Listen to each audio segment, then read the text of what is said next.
Hello everyone, I am BowserJrXD, and welcome to the NASCAR Iceberg. No, not that iceberg, that iceberg. For those who don't know, an iceberg chart details lore in a sort of tier list. The lower the lore is on the chart, the deeper it goes. And NASCAR has a ton of lore. Just look at this chart, credit to kvapilnation on Reddit. There is a metric fuck ton of stuff, and I'm gonna look at it all. Now, I know that NFJJ, at the point that this video is being recorded, has already uploaded part 1 of his analysis. And I respect that, because I've been wanting a video on this, but I also really wanted to look at the stuff myself, because I really love lore for motorsports, and I wanted to give my own critique or analysis on the matters at hand. So sit back, relax, and watch as I take you through the NASCAR Iceberg Explained. How deep does it go? Tier 1, the sky. A lot of the stuff in this tier is pretty common knowledge for any type of NASCAR fan, but newer fans or non-fans might find this interesting as a stepping stone into NASCAR lore. Petty, Dale Sr., Johnson, 7 titles. This one's pretty self-explanatory. There have been 3 7-time champions in NASCAR history. Richard Petty in 1964, 1967, 1971, 1972, 1974, 1975, and 1979. Dale Earnhardt Sr. in 1980, 1986, 1987, 1990, 1991, 1993, 1994, and Jimmy Johnson in 2006, 2007, 2008, 2009, 2010, 2013, and 2016. Whenever anyone brings up the conversation of who are the best drivers in history, these 3 are always at the top of the list. Crashes. It is inevitable that if you race and you fuck up, you're gonna crash. And then you will likely find yourself on one of the 11 billion crash compilations on YouTube.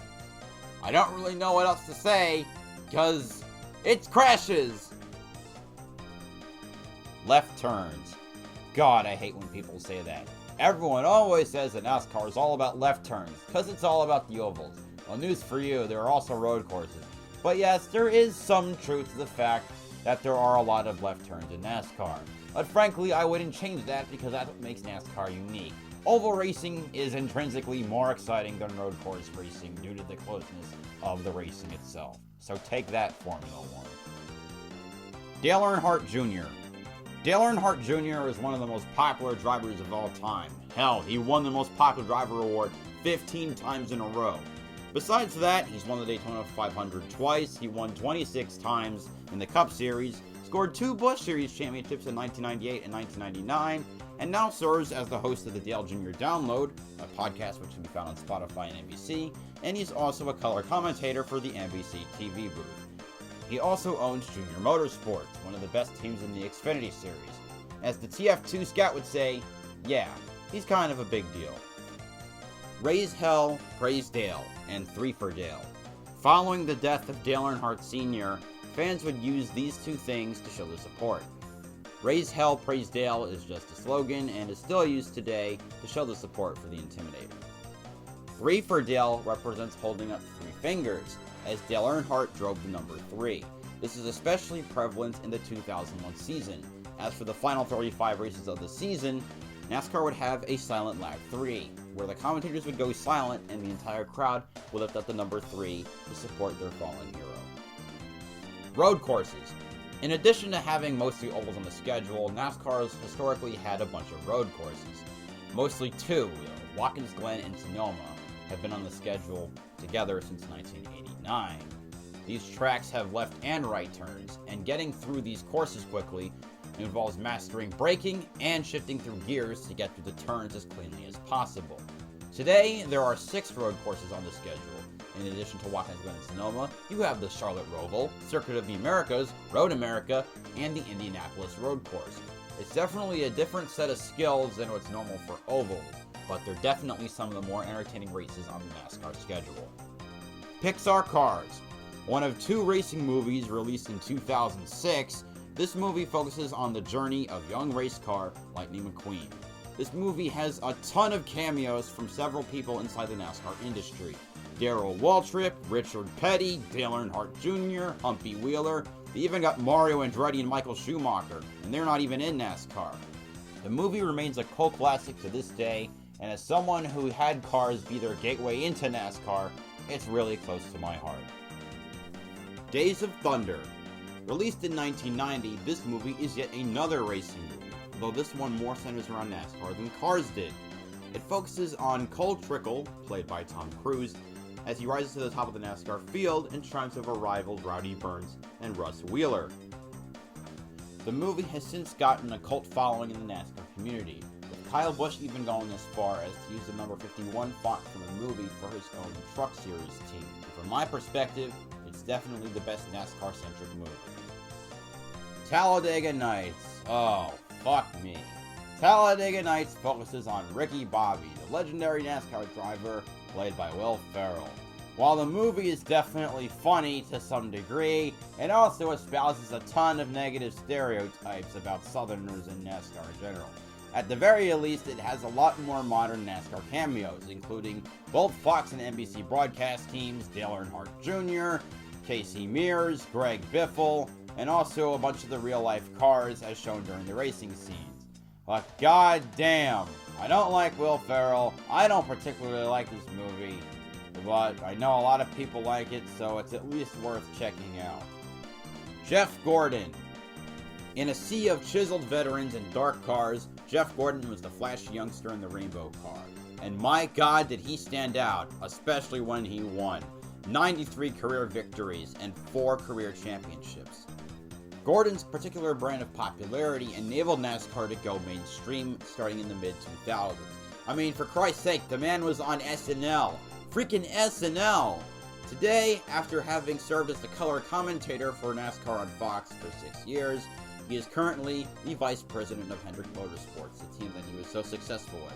And he'll probably lead that organization for more successful years to come. Daytona 500. The Daytona 500 is the most important race of the NASCAR Series schedule, and it always kicks off the year. It's so important that you actually need to qualify through racing in order to get into it. When first instituted in 1959, the race was undoubtedly the fastest one around, considering that drivers could go full throttle around the entire track. It remains that way today, especially with the advent of plate racing in 1987, and it's always a thrill to watch. Close finishes, big crashes, but most importantly, that Harley J. Earl trophy for the winner. You may not win a championship, but if you win the 500, you'll still go down in history. Bubba Wallace. Oh boy, here we go. At least half the people watching are probably going to hate me. I don't care. Bubba Wallace began his NASCAR career with Kyle Busch Motorsports in the Truck Series, winning 6 races across his Truck Series career. After spending about 3 unsuccessful years with Roush Racing, well, not really unsuccessful, but not particularly great, he moved up to the Cup Series with Richard Petty Motorsports, and was one of the more prominent figures in 2020, especially with getting the Confederate flag banned from NASCAR, which frankly I see as a plus. Private organizations can do whatever they want. But that's besides the point. In 2021, he moved to 2311 Racing and won his first career race at Talladega Superspeedway, becoming only the second African-American driver to win, and the first since Wendell Scott in 1964. He's also probably one of the more prominent drivers now, and at least one half hates him because of, well, Talladega news. Oh lord, here we go. During the 2020 Geico 500's rain delay at Talladega, one of the crew members of Bubba Wallace's team noticed that his garage door handle was fashioned in the shape of a noose, which is very awkward when it's the only African-American driver. He reported it to NASCAR, and the FBI would subsequently conduct an investigation. The next day, before the restart, as a show of support, Bubba Wallace's car was pushed to the front of the field. The FBI investigation would conclude that it was just a coincidence, one hell of a coincidence, and conservative media subsequently lambasted Bubba Wallace for his actions, despite the fact that he didn't actually find the news. The whole thing is just fucking stupid. The big one. At Daytona and Talladega, plate racing, or the same style, basically ensures that all the drivers are going to be driving super close to each other. As such, when there's a crash, a ton of cars are involved. And when you're at these tracks, you know it's not if it's going to happen. It's not when it's going to happen. It's how many is going to happen. And my God, when there are multiple big ones in a race, you just might see an upset winner, or in the case of the 2020 Yellowwood 500, you might see a shit show with the ending. But it's still fun. Xfinity and Truck Series. The Xfinity Series was first created in 1982 as the minor leagues for NASCAR. A lot of the Cup Series teams have teams in the lower series to try and develop their younger prospects, have them win races against the younger young stars to prepare them for eventual Cup Series runs. This has produced successful drivers, the most recent example being Chase Elliott, who is the last driver to have won the Xfinity Series Championship and the Cup Series Championship. The Truck Series, which began in 1995, was more of a Western touring series when it first started, racing in states like California, Oregon, Nevada, Colorado, Washington, occasionally maybe even Walt Disney World. Yes, it's Florida, but it was different. In the 2000s, it became a flocking place for drivers that didn't really make it in Cup due to, not having the best rides or just losing their rides in general. And today, it's more of a third-tier series for more youngsters to grow their skills. Although today, it's more of a crash fest, unfortunately. Danica Patrick. Danica Patrick is perhaps the most well-known female racer in history. She raced in IndyCar from 2005 to 2011, and in 2008, she became the first woman to win a National Series race, winning at Twin Ring Motegi. However, she also had her sights set on NASCAR. From 2010 to 2011, she drove part-time for Junior Motorsports in the Nationwide Series, before running full-time in 2012. In 2013, she jumped up to the Cup Series, dropping for Stuart Haas in the GoDaddy number 10. She would start this stint by winning the pole for the 2013 Daytona 500 and finishing 7th, and it all went downhill from there. With only 6 more top 10s in the next 5 seasons, with the best points finish of 24th, Danica would prove to be one of the biggest, most colossal failures in recent NASCAR history. And as the clip that you're watching shows, she couldn't even wreck someone properly. Boogity, boogity, boogity. Boogity, boogity, boogity! Let's go racing!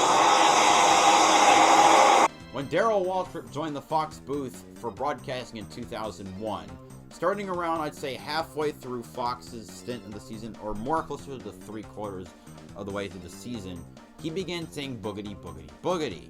He kept this as his trademark catchphrase, and since then, until his last race in 2019, and the 2020 All-Star race, and then the 2021 dirt race at Bristol, before the green flag flew to start the race, he would go, boogity, boogity, boogity, let's go racing, boys!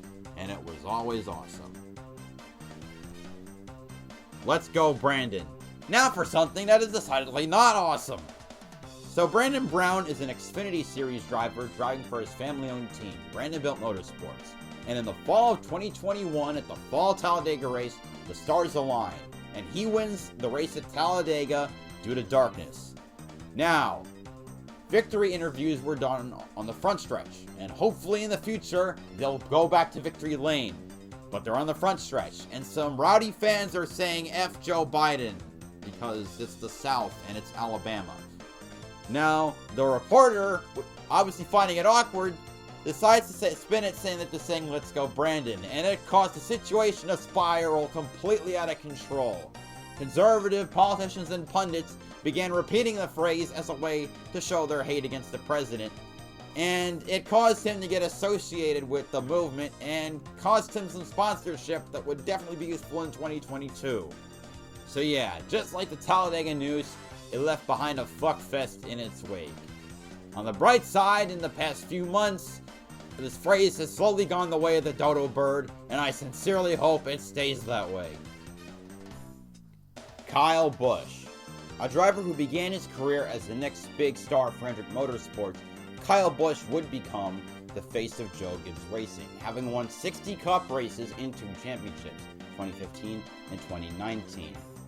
He's very well known for his volatile personality, denoted by incidents in the late 2000s and the early 2010s.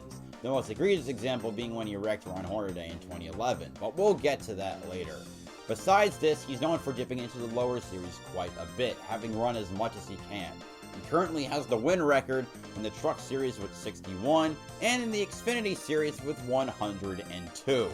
It's pretty crazy. He also owns his own truck team and ARCA team, Kyle Busch Motorsports, and is pretty much the face of Toyota in the lower series. NASCAR Playoffs. If you ask any regular fan about the playoffs, they'll probably have a stroke. The playoff format has changed over the years of its existence, so for simplicity's sake, I'm going to describe the current format. And believe you me, that is not simple. 16 drivers will qualify for the playoffs. If you win a race, you're in. If you're the points leader by the end of 26 races, you're in. The rest are decided by points. Then it goes to the 4 rounds of the playoffs, which have 3, 3, 3, and 1 race respectively. At the end of each round, the bottom 4 are eliminated. If you win a race during a round, you advance to the next round. So which means that for the second round, you'll have 12 drivers. In the second round, you'll have 8 drivers. For the 4 drivers that qualify for the final round, there's 1 race. Whoever finishes the highest wins. It's really fucking stupid. 2001 Daytona 500. The 2001 Daytona 500 had the potential to become the greatest NASCAR race of all time. Instead, it proved to be NASCAR's greatest tragedy, as on the final turn of the final lap, Dale Earnhardt Sr. collided with the wall and suffered a vascular skull fracture, causing his death. While Earnhardt's death was a tragedy, his passing, along with 4 other passings within the span of 2 years, led to the passing of several safety enhancements for NASCAR, including a mandate of the Hans device, as well as the development of the car tomorrow. Rednecks. Redneck culture basically describes NASCAR as it was in times past. If you were to go back 20, 30, 50 years ago, it would definitely be more the redneck sport as opposed to what it is now. Very southern, very country style. That was all definitely NASCAR and all definitely redneck. Tony Stewart. Tony Stewart is one of the more recent legends of the sport. He is a 3-time champion, having won in 2002 and 2005 with Joe Gibbs Racing, and then once more in 2011 with his team, Stewart Haas Racing, after joining Gene Haas's operation in 2009. He retired in 2016, but he still assists in the day-to-day workings of Stewart Haas Racing. He also created the SRX, which debuted last year to much fanfare. Oh, and he's also freaking hilarious, because he doesn't give a fuck. iRacing. iRacing is a simulation software that regular people can use to essentially simulate themselves driving in a race car. The software supports all types of racing disciplines. NASCAR and all of its divisions. I've seen IndyCar. I'm pretty sure you can do F1, NHRA, etc. Although different levels of cars come with different payment plans. NASCAR even has a series for this, the eNASCAR Coca-Cola iRacing series, where the best iRacers race against each other. Not to mention that some of those drivers that race in NASCAR today, including current Xfinity Series part-timer Parker Retzlaff and current Cup Series driver William Byron, both got their starts on iRacing. You never know. That guy sitting across you on the computer may be the next great driver. But probably not, let's be real. Dale Jr. Download. Every week, Dale Earnhardt Jr. has his podcast, along with his co-host and friend Mike Davis.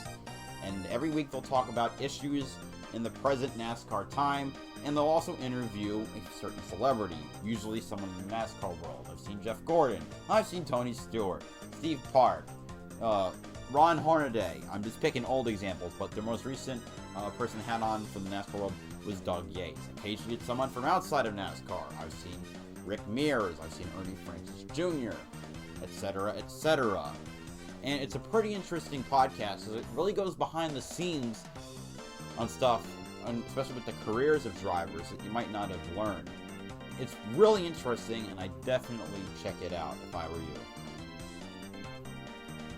1979 Daytona 500. The 1979 Daytona 500 was the first race televised from flag to flag. And when this race happened, there was a blizzard on the East Coast. So people were stuck in their houses, and this was the only thing on. And what they got was a slugfest between drivers battling for the lead. During the race, Dale Earnhardt actually led his first Daytona 500, and as a freaking rookie, But more important was this frickin' last lap. Trying to take it home. It's all come down to this. Out of turn 2, Donnie Allison in first. Where will Cale make his move? He comes to the inside. Donnie Allison throws the block. Cale hits him. He slides. Donnie Allison slides. They hit again. They drive into the turn. They're hitting the wall. They're head on the wall. They slide down to the inside. Let's watch those third place cars. They're out of it. Who is going to win it? Coming down. Third place. They're coming around for the finish. Between A.J. Foyt and Richard Petty. Down the back straightaway come the leaders now. 2 cars are out. In the backstretch are the leaders. Watching for the leaders to they're still up in turns 3 and 4. The leaders are up in turns 3 and 4. Coming down, Richard Petty is now pulling out in front. Darrell Waltrip is in second. A.J. Foyt is in third. Here they come. Waltrip trying to slingshot. Petty is out in front at the line. Waltrip to the inside. Petty wins it. And of course, this fight. And there's a fight between Cale Yarborough and Donnie Allison. The tempers overflowing. They're angry. They know they have lost. And what a bitter defeat. A couple of very hard men. Yeah, pretty intense. But it introduced NASCAR to the masses, and it helped NASCAR grow. 2311 Racing. 2311 Racing is a team jointly owned by Cup Series driver Denny Hamlin and NBA legend Michael Jordan. The team currently runs Toyotas for its 2 drivers, Kurt Busch in the 45 and Bubba Wallace in the 23. Last year, in the fall, in the team's first year, they won the rain-shortened race at Talladega with Bubba Wallace. And just last weekend, at the time of this recording, Kurt Busch won the team's second race with Jordan branding on the car at Kansas Speedway. Even though they've had a rocky start to their existence, given the recent win and the recent uptick for Toyota's performance at Kansas Speedway, I see that the prospects are looking up for the future. NASCAR Hall of Fame. The NASCAR Hall of Fame, found in Charlotte, North Carolina, pays homage to the greatest drivers of our sport. You can find old cars, old uniforms, old memorabilia, a kiosk with all the greatest finishes in NASCAR history, the Earnhardt Report, etc., etc. There's also a large room honoring every member of the NASCAR Hall of Fame, inducted from 2010 to 2022, and so on. You can also simulate a pit stop, which I did with my dad in less than 11 seconds. It's definitely a really cool place to go if you're a NASCAR fan. Herbie. Herbie is a fictional sentient Volkswagen Beetle, and he had several movies in the 60s and 70s. In 2005, the most recent Herbie film came out, Herbie Fully Loaded. In every movie near the end, Herbie is always in a race, and for the first time, this was about a NASCAR race, as he was driven by Maggie Payton, played by Lindsay Lohan. The movie itself is actually pretty forgettable. It has a cameo of Jeff Gordon, which is more than I can say about Talladega Nights, but the movie just kinda exists. It doesn't really have the same cult following as Talladega Nights or Cars. The entire racing sequence is on YouTube, and frankly, that's all you need to see. The fabulous Hudson Hornet. Most people watching this are probably familiar with it due to Cars, but this car was absolutely dominant in the early years of NASCAR. From 1951 to 1955, the Hudson Hornet won 79 races, with drivers like Marshall Teague, Herb Thomas, and Tim Flock, which also led the car to 3 straight championships, Herb Thomas in 1951 and 1953, and Tim Flock in 1952, which is also referenced by the Hudson Hornet having won 3 Piston Cups in the early 50s in the movie Cars. Hudson would eventually merge with Nash to form AMC, but the Hornet's legacy will never be forgotten. NASCAR Chase for the Cup. The Chase was the original name for the playoffs that was used between 2004 and 2017, back when Nextel, later Sprint, was the title sponsor of NASCAR. I've already talked about the playoffs. I don't like the playoffs, and I don't wish to talk about them again. I just want to note that this is the original name for this monstrosity of a system. RUBBI'N'S Racing. Given the heavy nature and durability of stock cars, it is inevitable that 2 cars are going to beat and bang, rub and collide all the way to the start-finish line. But when you're going for the win, as they say, RUBBI'N'S Racing. NASCAR Race Hub. Found on FS1, NASCAR Race Hub is NASCAR's daily news show. Each week they break down the events of the previous weekend and then talk about the upcoming race. The show is based in Charlotte, along with many of the other NASCAR teams, and because of that, the show has many driver interviews, which provide a unique level of insight as opposed to other sports shows. It also has a segment called Radioactive, which happens every Tuesday, where the radio transmissions from the previous race are put together into one beautiful compilation. And if you have especially colorful language, you just might be the radio sweetheart of the week. In all honesty, it's pretty nice, and I would recommend checking it out. Kyle Larson. Beginning as a dirt racer, he would head for NASCAR in 2012, entering the K&N Pro East Series with Rev Racing and winning the championship. He would move up to the Nationwide Series in 2013 with Turner Scott Motorsports, and then the Cup Series in 2014 with Chip Ganassi Racing, with whom he won 6 races. However, in 2020, during the iRacing Monza Madness event, he said a racial slur, and where did it land him? He lost his job. After being suspended by NASCAR for the rest of the 2020 season, Larson would put in the effort to improve himself as a person, working with multiple diversity groups and even hiring a diversity coach. And at the end of the year, once the suspension was up, Larson was tapped to replace retiring champion Jimmy Johnson at Hendrick Motorsports. He proceeded to win 10 races and the championship the next year. So I'd say it all worked out for him pretty well. National Association of Stock Car Auto Racing. If you want to know what NASCAR means, that's it. N for National, A for Association, S for Stock, C for Car, A for Auto, and R for Racing. Put them together and you get NASCAR. It's that simple. And that's going to do it for Tier 1 of the Iceberg. I hope you enjoyed the video, and I hope you come back again in 2 weeks. We've gone over the basics, and next time, we're going to scratch the surface of what this iceberg has to offer. This is BowserJrXD signing off. Have a good one.